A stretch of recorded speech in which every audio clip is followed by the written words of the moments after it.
Hey, it's Rory. Today we're diving into one of the more common questions we get on Whirlpool built gas ranges, how to convert them over to liquid propane. If you're running LP at home, you'll need a proper conversion kit to do this right. I'll walk you through the whole process so you can handle it yourself, no questions, no guesswork, no drama, and before we dive in, please like this video and subscribe to our channel for more DIY appliance repair guides. Alright, let's get into it. With over 2 million products in stock and the know-how to help you do it yourself, we are appliancepartspros.com. Let's get our gear together. For this one, you'll need a Phillips screwdriver, a 7mm or 9/32 driver or wrench, a 1/2 inch wrench, and a 5/8 inch wrench. Now safety first. Disconnect power from the range by unplugging it or shutting it off at the breaker. No shortcuts there. Alright, tools are set, power's off. Let's get into the LP conversion. Here's the LP conversion kit we're using today. If you need one, grab your model number and head over to appliancepartspros.com and we'll get you set up with the right part. First up, we're swapping out the natural gas orifices on the cooktop for LP ones. The steps are the same for each burner, so once you've done one, you're in the rhythm. Start by pulling off the grates and the burner caps. Grab your Phillips and remove the screws holding the burner bases. Then lift those off too. Pull forward and up to remove the cooktop, giving you access to the orifice holders.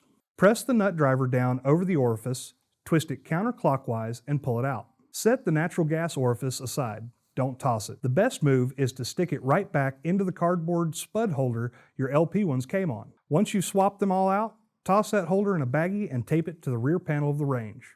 If this thing ever goes back to natural gas, you'll thank yourself later. LP orifices are easy to spot.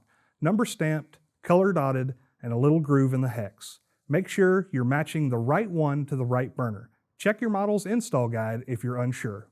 Thread in the LP orifice and snug it down. Just snug, don't crank it. Now repeat for the rest of the burners. You'll get faster as you go. Slide the cooktop back in place, reinstall your burner bases with their screws, and put the caps and grates back on. Cooktop's done.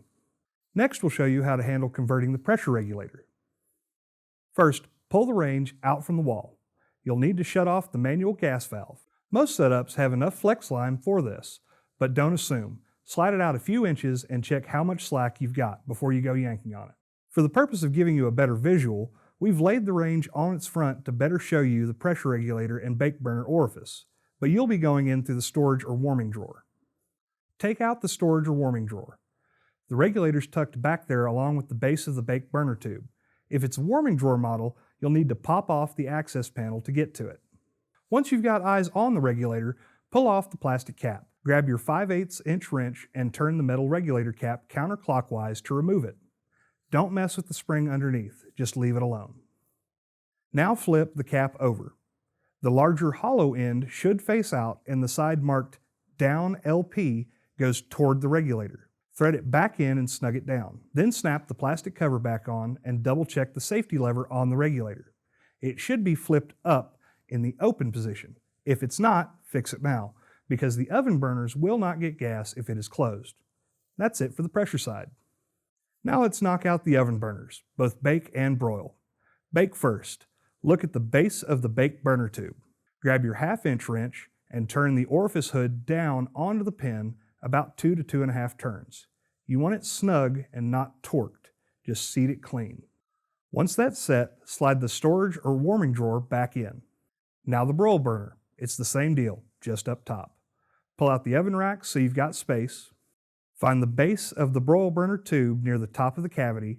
Same 1/2 inch wrench, same 2-ish turns until it's snug on the pin. That gets both burners ready for propane. Don't forget to turn the gas supply back on and reconnect power to your range. That's it for converting your Whirlpool built gas range to LP. If you need the conversion kit or any other parts, head over to appliancepartspros.com with your model number. They'll get it shipped fast, usually in just a couple days. Once you've wrapped up your repair, let us know how it went in the comments. Good fix? Nightmare step? We've heard it all. With the right tools and a little guidance, you've got this handled. See you next time.